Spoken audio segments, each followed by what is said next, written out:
مسیح یسوع میں آپ سب کی سلامتی امید کرتا ہوں آپ سب خیریت سے ہوں گے، اور ایک بار پھر خداوند نے یہ فضل بخشا کہ ہم آپ کے ساتھ مل کر خدا کے کلام کی باتیں کر سکیں۔ ہمارا عنوان جو چل رہا تھا وہ تھا بابرکت کیسے بنے۔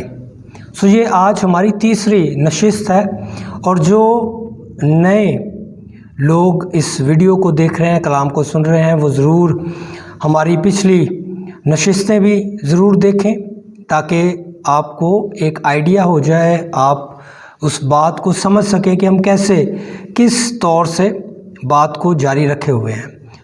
نیچے ڈسکرپشن میں آپ کو اس کا لنک مل جائے گا پچھلی ویڈیوز کا، ضرور آپ خدا کے کلام کو دیکھیں اور جانیں کہ کیسے خداوند کام کرتا ہے اور کیسے خدا کا کلام ہمیں بتاتا ہے۔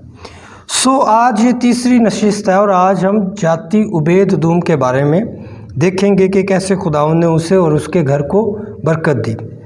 اگر جاتی عبید ادوم کے نام کی میننگ کو دیکھیں تو جاتی جو ہے وہ اس کا شہر یا علاقہ تھا، جات وہاں سے جاتی، جیسے میں حیدرآباد کا ہوں تو میں حیدرآبادی کہلاتا ہوں، یا اگر کوئی پاکستان کا ہے تو وہ پاکستانی ہے، امریکہ کا ہے تو امریکن ہے، انڈیا کا ہے تو انڈین ہے۔ ایسے ہی یہ جات کا رہنے والا تھا، اس لیے اسے جاتی کہا گیا ہے۔ اور پھر عبید ادوم یعنی کہ ادوم کا نوکر۔ ادوم کا جو مطلب ہے وہ ہے غسیل۔ عبید کا مطلب غلام، ادوم کا مطلب غسیل شخص، اور یہ یعقوب کا بھائی بھی جو عیساؤ تھا اسے بھی ادوم کہا گیا ہے۔ آج اس نشست میں جو مین تھیم ہے وہ ہے خداوند کے آگے جھک جانا، اپنا آپ اسے دے دینا۔ جب ہم دیکھتے ہیں خداوند کے کلام میں تو ہمیں پتہ چلتا ہے کہ جاتی عبید ادوم کے گھر میں 3 مہینے تک خداوند کا صندوق رکھا گیا، اور خداوند کا کلام کہتا ہے کہ خدا نے اس سے اور اس کے گھرانے کو برکت دی۔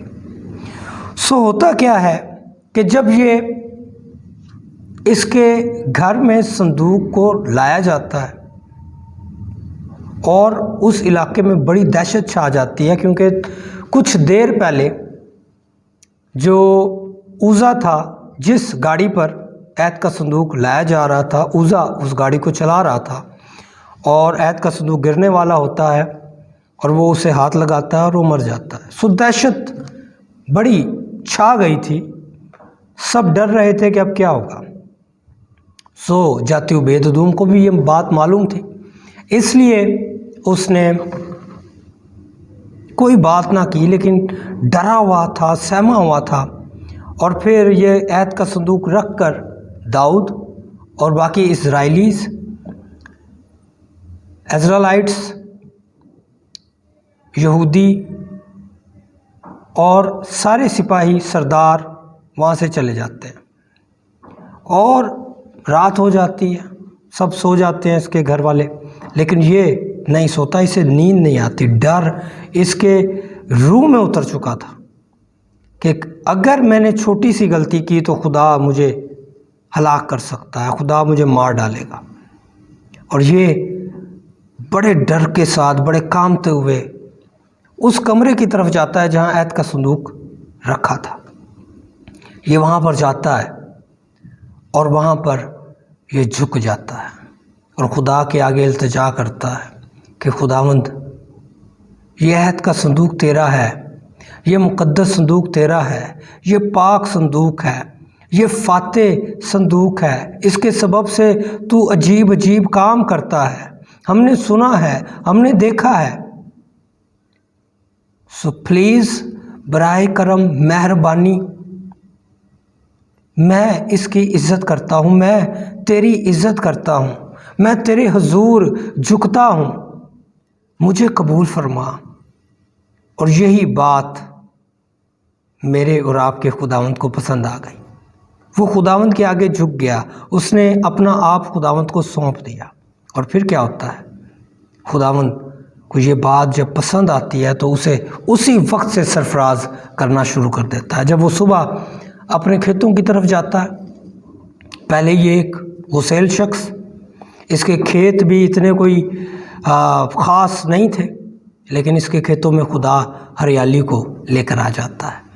جن کے اس نے قرض دیے ہوتے ہیں، جن کا یہ قرض دار ہوتا ہے اور جن سے اس نے قرض لینا ہوتا ہے، اس کے جو قرض دینے والے ہوتے ہیں وہ اسے اس کا قرض واپس لوٹا دیتے ہیں، اور جن کا یہ قرض دار ہوتا ہے انہیں یہ واپس قرضہ دے دیتا ہے۔ اب اس کے اوپر کوئی قرضہ باقی نہیں بچتا، اور پھر یہ آہستہ آہستہ خداوند اسے برکت دینا شروع کر دیتا ہے۔ اور جب یہ واپس گھر آتا ہے، آج اس کے دل میں اتنی شادمانی تھی، ان کے اس کے چہرے پر اتنی شادمانی تھی، اس کی بیوی سوچ میں پڑ جاتی ہے کہ آج یہ اتنا خوش ہے، اور آج اس نے پہلی بار اپنے بیٹے کو بلایا۔ اس کے بیٹے کا نام شمایا ہے، کلام مقدس فرماتا ہے، اور بعد میں یہی شمایا ایک خدا کا نبی بھی بنتا ہے۔ سو خدا اسے برکت پر برکت دینا شروع کر دیتا ہے۔ لیکن 3 مہینے تک جب عہد کا صندوق اس کے گھر میں رکھا تو خدا نے اسے اتنی برکت دی کہ جات کے علاقے میں اس سے امیر شخص کوئی نہیں تھا۔ لیکن پھر کیا ہوتا ہے، داؤد بادشاہ کو عقل آتی ہے، اور وہ پھر عہد کے صندوق کو واپس لے کر اپنے شہر میں آ جاتا ہے۔ اب جاتی عبید ادوم کا امتحان یہاں سے شروع ہوتا ہے۔ اکثر اوقات ہمیں برکت تو خدا دیتا ہے، لیکن جیسے ہی خدا وہ برکت والا ہاتھ پیچھے لیتا ہے تو ہمارا امتحان شروع ہوتا ہے کہ کیا میں واقعی اس برکت کا حقدار ہوں؟ کیا واقعی میں چاہتا ہوں کہ میں خدا کے ساتھ بابرکت ہو جاؤں؟ اور خدا یہی دیکھنا چاہتا ہے۔